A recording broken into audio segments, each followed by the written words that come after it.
With the Speaker of the National Assembly, they discussed quite a number of pertinent issues, including his 2022 political game plan.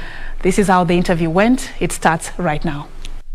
Biden Njoka Muturi is also presidential hopeful, and there's so much to speak about, from his legacy in the judiciary as well as his legacy as Speaker of the National Assembly, and now seeking a higher office in the next election. Speaker Muturi, thank you very much for joining us tonight. Welcome. Thank you. Thank you. Let us begin, with your career in the judiciary.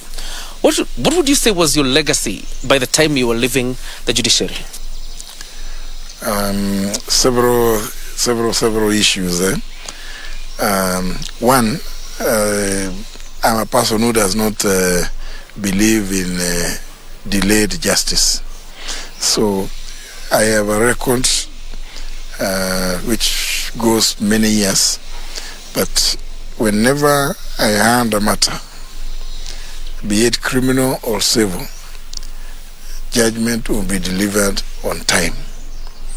And at all times, whenever I found that there are witnesses, I would strive at all times to make sure that there is, all of them are hand. And a short stint in Githunguri, where initially when I was being taken there, it was alleged that there was a lot of cases, backlog, and within 6, 7 months, 8 months, they found there was nothing, and cleared it. And it was then discovered that I should be given a more challenging station to end, which is Thika. Again, there within a period of 2 or so years, everything had been streamlined, and now there was again talk of giving me an even bigger one and a more challenging station. And I of course, I protested, saying that it was too much. Having worked in Western and now being taken around, I thought it was too much. But nevertheless, I accepted to go to Machakos. All right. Because I've heard you say of, one politician was brought before you when you were judge in Machakos, and you had to dismiss that case. Paint a picture for us what it was like to be, a juror or a magistrate or a judge during that Kanu era. It was so difficult because the DCs, who used to be the presiding and returning officers, sometimes they will be used to rig elections. And when they have rigged, sometimes they may rig, it may have been the intention to rig you in, but they end up rigging you out. So you are complaining against the same DC. Maybe another one, they were supposed to rig him out, but they rig him in. So the complaint again is the same. So you find you have some cases here, they are telling you, no, this one is correct, but this other one is not correct. But the decision is made by the same fellow. And I'll tell them, I'm not a chameleon. I cannot turn and twist. Those things would go very far, up to very, very high. Even in the judiciary, they would come, all of them, everybody is calling you, telling you, no, you are making a mistake. I said, no, look, I'm dealing with the evidence and the law. Finally, when it became very, very difficult to decide those cases, because of the level of interference from all quarters, and I mean all quarters, I just told the then Chief Justice, I'm sorry, I cannot continue working this way. Let me just disqualify myself. I will give you the files, you do what you want to do with them, but I cannot myself agree to do this. Because it makes nonsense of me to make a decision one way about the same issue, and then you want me to make a different one, and the complaint is the same. We just would ignore. It used to be very, very difficult time. All right.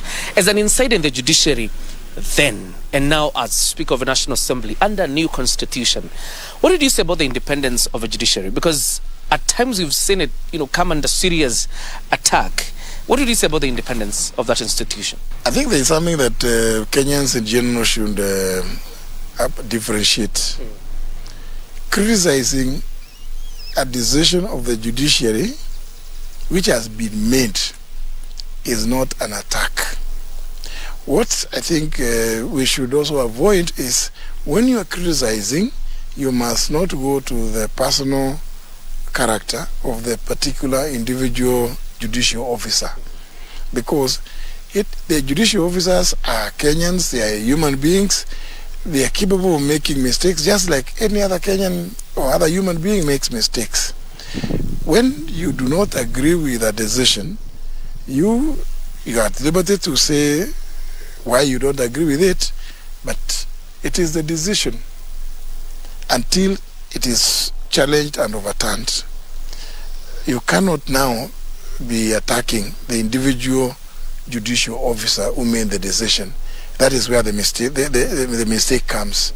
So for me, and we do it very, very often, even in Parliament. We may not agree with certain decisions, and people will rise and challenge, argue this point.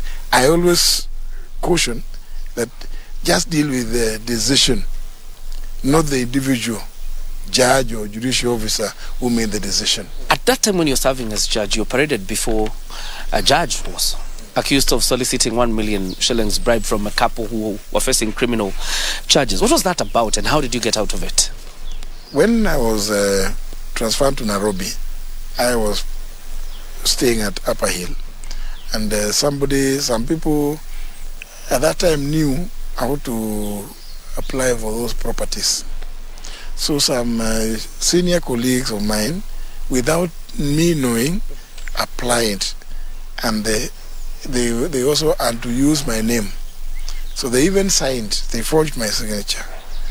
Later, I discovered through information brought to me by another senior judicial officer who came to approach me, and I told them I don't know how to go about applying for plots. It was when now I discovered this, and I found that it is indeed true that a property had been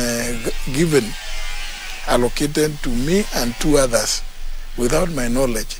When I began raising these issues, that's where my problems started in the judiciary. And I was told that I was soliciting a bribe of 1 million shillings. I asked, why would I be asking for a million shillings? I was told that I was doing a case where the people were charged with obtaining 147,000 Kenya shillings.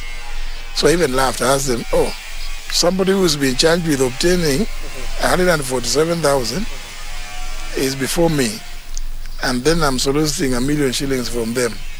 What is the logic? You know, the thing was so hopeless. Even when the matter went before court, I was acquitted and no case to answer, because even the allegations people were saying on this date, I did this, I did the other, and they were coming with a diary showing this particular dates when they were saying I did this and the other. All I did was to produce my passports. I was not in the country at that time. All right. Your stint as Speaker, you don't debate it, your work is to preside over the House of the National Assembly. But at the very same time, there are the critics of the National Assembly who say it is during your tenure that the National Assembly has become a near appendage of the executive. How would you respond to such critics? You know, there's something that people may need to appreciate. That the previous constitutional dispensation and ministers and assistant ministers in the House. The current dispensation doesn't have ministers. So there's no government in the House. So who is government in the House? It is the members of the ruling party. And I think Kenyans sometimes it's good to encourage people to read beyond Nairobi. Look at what happens in all presidential systems. I mean, don't we see, when Trump was president, you would see him inviting the leaders of majority of his party. They go to discuss his business, because that executive has been elected on a particular platform, the things to implement. But those things are implemented through Parliament. How do they push them through Parliament? Is through their numbers.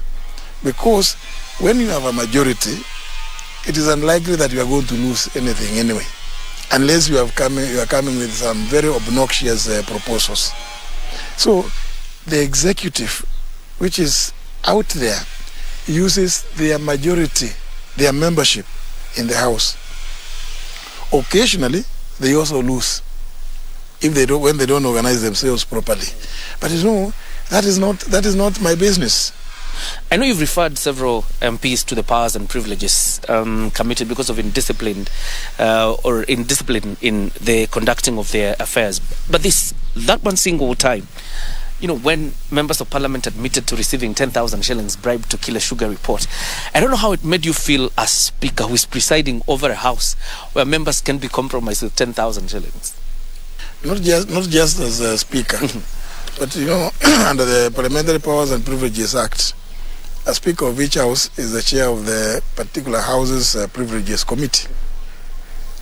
It was extremely disappointing and annoying that we went into doing the investigation, and then the members who are out there saying that others were receiving, they failed to come and present evidence. So, as Powers and Privileges Committee, we are hamstrung because we take evidence, and I'm not a beginner in matters to do with taking evidence. This is a job I done for a very long time. So, I said, how do we progress this matter? People have made allegations there. Matters have been referred to us. We invite, and then some of the members come and say, no, I never saw anybody being given this. But you say, why you were quoted out there in the media saying you saw some colleagues being given money. Then they just come and say no. So what do you do? It's a very, very disappointing, matter. Much more, of course, the procedure that is provided is also very weak. That's why I proposed further amendments to that act. And I think, in fairness, the Speaker should not even be the chair, because you go take evidence, you make certain findings, but members themselves come and gang again among themselves at the very report. They defeat the report of a committee of which the Speaker was chair. You feel, and it is a matter of discipline. Recently, there was a summon to the Chief Justice of the Republic of Kenya, Martha Koome, to appear before a committee in Parliament, obviously to answer questions, of audit queries in the judiciary. And the Speaker, Speaker, said that Martha Koome has an obligation to appear before Parliament. And in her response to you, she said that was an interference of the doctrine of separation of powers. And when I had you ruling that day, and Martha Koome, the Chief Justice, her response, it appears like there's a difference in terms of understanding of how Parliament understands the doctrine of separation of powers and how Judiciary understands the doctrine of separation of powers. I think something is wrong there. I did not rule that the Chief Justice, as Chief Justice, appears on matters of accountability. Because the Chief Justice, just like the Speaker, is not the accounting officer. My ruling was those other people, the Chief Registrar of the Judiciary, as the accounting officer, and all other officers must answer to accountability issues as raised by the Auditor General and other governance institutions. Because when those institutions raise their issues, they normally come to Parliament. And those issues have nothing to do with the Chief Justice as the head of the Judiciary. And that's why I myself took the trouble to call the Chief Justice, even recently when she wanted to attend, and I told her, no, you cannot attend, you cannot appear before a committee of the House, because you are not the accounting officer. These are issues about expenditure of public resources. The person who is the accounting officer is the Chief Registrar and other officers. So that was a misunderstanding. And I think maybe somebody who made write that letter also found that they were wrong. And that's why the chief registrar and other officers have been appearing. Let's get into politics now. Your coronation as the Mount Kenya region spokesman. What was that about? Because it caused hue and cry, some from your allies, others from people who are opposing you politically. How are you faring in that position, by the way? Well, so far so good. It's always my duty, and I feel happy to try and bring people to talk together, to reason together. And the coronation was just about bringing the people of the mountain to be able to speak when you're dealing with issues that affect the residents of the region, to speak with one voice, or to try as far as possible to speak in one voice. That is not to say that people do not disagree. People always have varied opinions. It is to respectively, when you disagree, you disagree with the other person respectively. Have you tried to reach out to some of the camps we're seeing in the Mount Kenya region? Because the acrimony there is quite huge, particularly between these groups that call themselves Kieleweke, Tanga, Jubilee, or the Jubilee that was, and now others who have already shifted allegiance to UDA. Have you been able to talk to some of them and try unite them for that common purpose that you talk about, the interests of the mountain region? If you notice, whenever I travel, I don't bother about whether somebody is Tanga or Kieleweke, particularly because that is mainly pronounced among members of parliament. Because quite apart from Tanga or Kieleweke, there are also my people in other political parties. So for me, it's it's an easy thing, because first and foremost is to appreciate and acknowledge that they are elected members of parliament. It does not matter what political position somebody belongs to. What is important is to appreciate them, that first of all they are in those spaces courtesy of some democratic political process. And it's going to give people respect in that regard. And therefore, their political position should never be the primary consideration. It is meeting together, discussing together. If you come to my office in Parliament, you'll be shocked. I talk to each and every one of them. Sometimes, depending on the issues they want to discuss, you tell them, no, just come. You are discussing issues about your region. Why would you be afraid of sharing your thoughts with the other person?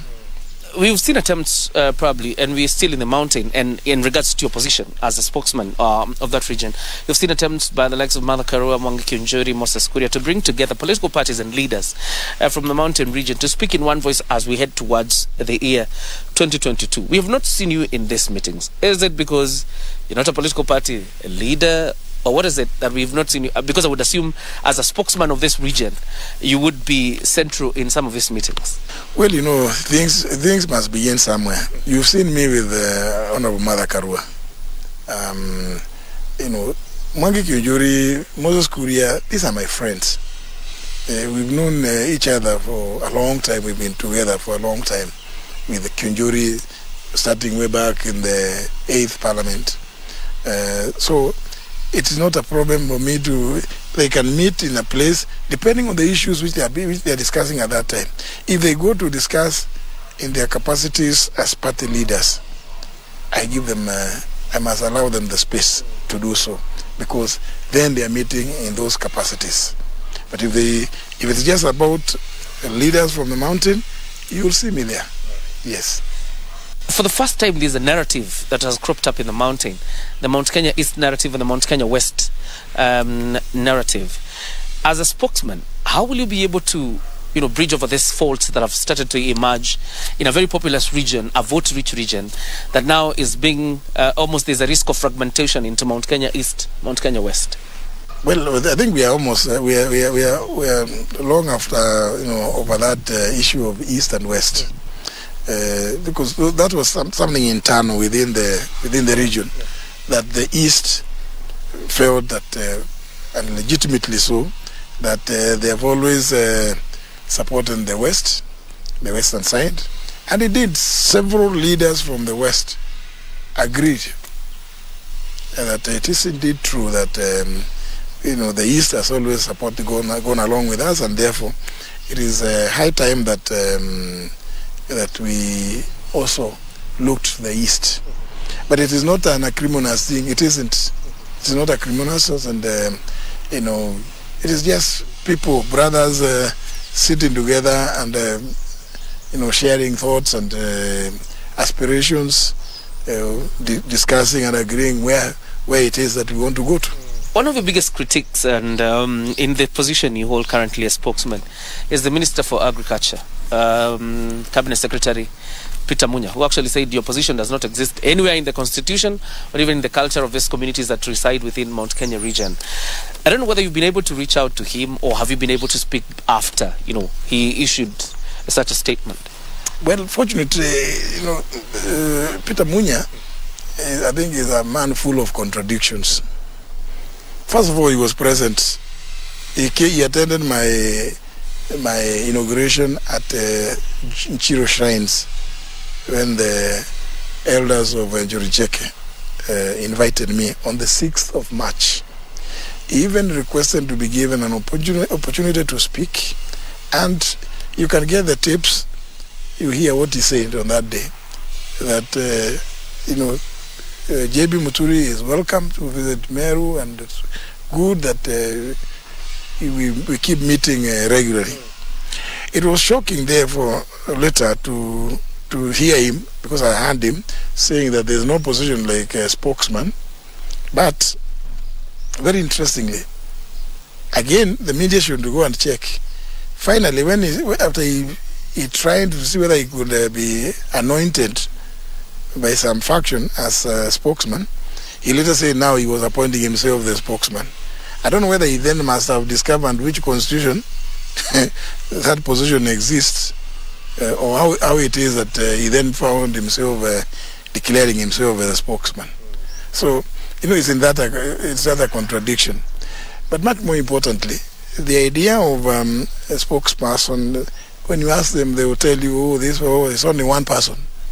So they appreciate the position of a spokesperson exists.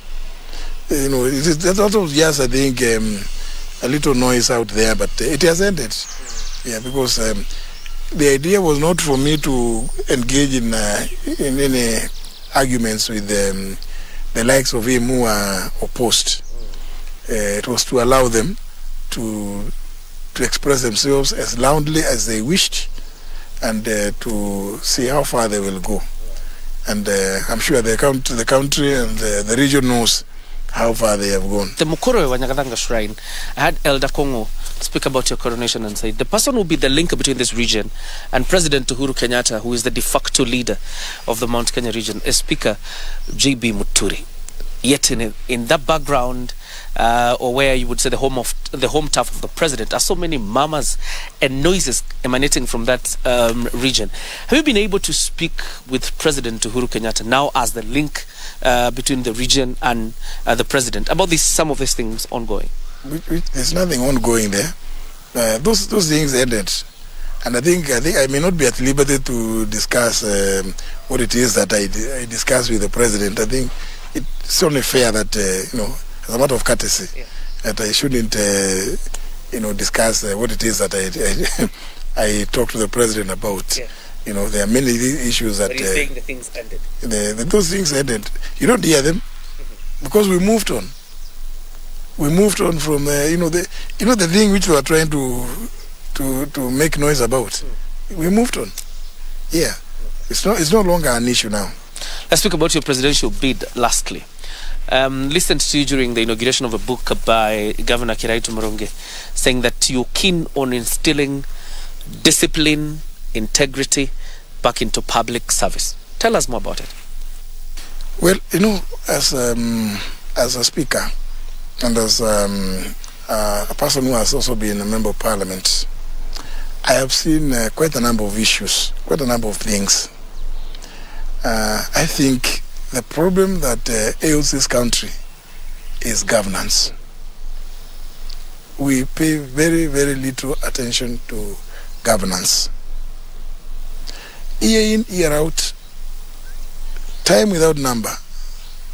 The respective auditors general who have been occupying that office produce reports always talking about the level of waste.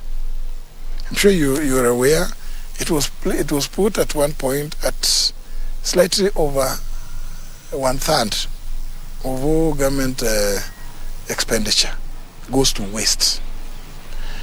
Year in, year out, parliamentary committees go through those reports of the Auditor General, produce reports, but see, Parliament the world over is limited to producing reports and making recommendations. Those recommendations are supposed to be acted on by the national executive, or in the devolved structures we have today, by the county executives.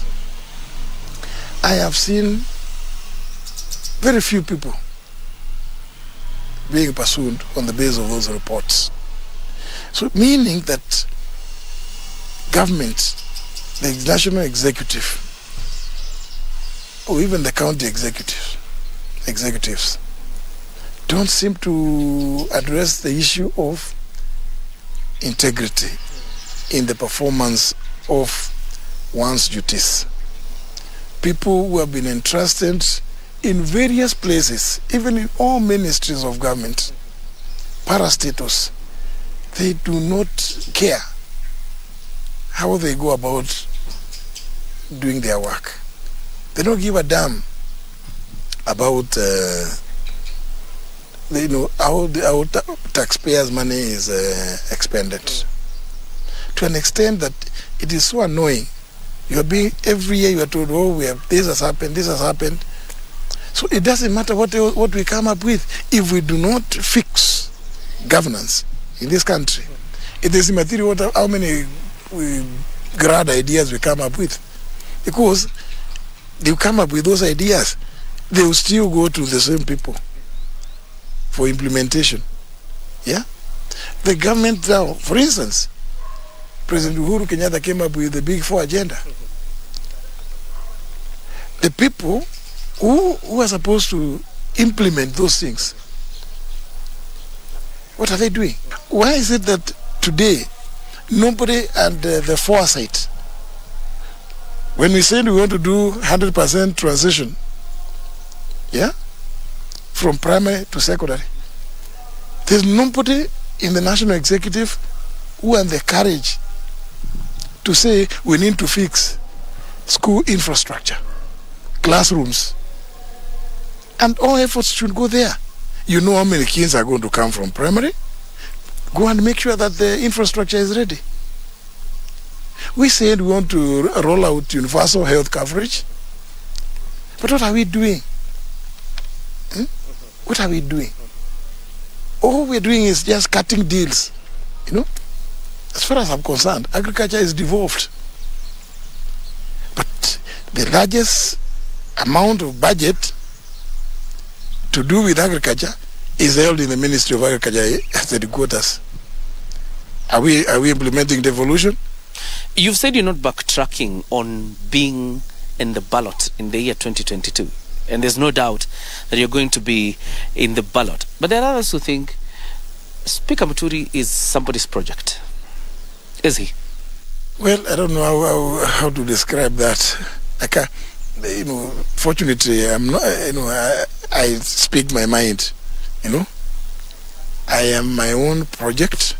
I am concerned about the governance of this country, and that I cannot go to discuss with any other person who does not believe in the same way with me. Yeah. So I'm not capable of being. I can't be anybody's project. I am not. Will not. Okay. If the deputy president, I've heard you talk about some of your competitors being in the national executive. One of them is the deputy president, Kalonzo Musyoka. There's Musalia Mudavadi. There's Raila Odinga also. There are others who say Speaker Muturi is being prepared to deputize William Ruto in next year's election. Being prepared by who? being prepared by who? I have said I want to go for the presidency. You will not deputize anybody? You know, how can I? I'm not. How is that a position there that you want to? If you want to change this country, yeah. Can you change this country by going to deputize others? So let's meet in the ballot. You meet in the ballot. You've been seen with Makueni Governor Kivutha Kibwana, na Kenya leader Martha Karua, as well as Muhisa Kitui. At least for Muhisa Kitui, yourself and Governor Kibwana have announced presidential ambitions, except for Martha Karua, who says she will run in Kirinyaga for governor. Is it a coalition you intend to form with this four? Are you seeking their support? Do you have modalities of engagement between you four? That is a work in progress. You know, people who have who share similar vision, similar concerns about this country, coming together and sharing one platform. I think it's a good thing for this country. Yes. Will you see Speaker Justin Muturi? And I'm just thinking, are you joining DP, the Democratic Party? Because we heard you were to form a party. You're yet to form one, but there are rumors you're joining the Democratic Party. That will come. I think let's cross the Rubicon. But I'm not joining. I've not said I'm joining any party. Okay. But I certainly will be running on a political party. You will not be an independent candidate? No. You will run on that? I'll run on a political party. Lastly, your ally in this entire thing, presidential race, Kiraitu Muronge, a person who supported you from the days of Coronation and announcing that he will back your presidency. But the other day we saw him in a meeting organized by former Prime Minister Raila Odinga, almost appearing to endorse Raila Odinga for president. Is your camp still okay? Well, you know, when we meet here in Nairobi, we meet as individuals. We've rolled out our programs in the grassroots, and I think it would be good for us to meet on the down there. That's where the rubber meets the road, the tarmac, isn't it? So, and you know, there is no harm in anybody desiring to support another. Yes. But my candidature was not dependent on an endorsement. It was a matter of pulling people together, speaking about the matters of our region, and we continue to do that. Okay, as we wind up, your last word to Kenyans on this camera, your very last word. Well, for me, I am offering myself to the Kenyan people. My commitment is to serve. But beyond serving, my mantra is there must be in the country integrity among leaders, discipline among leaders. That will bring about order in the country, and with order, there will be prosperity. Join me in this journey. Right. You are speaking to Speaker Justin Biden Njoka Muturi, the Speaker of the National Assembly and a presidential hopeful in the coming elections in the year 2022. Discipline and integrity are his key pillars as he runs for president. Indeed, keep watching KBC Channel 1 because Kenya is watching.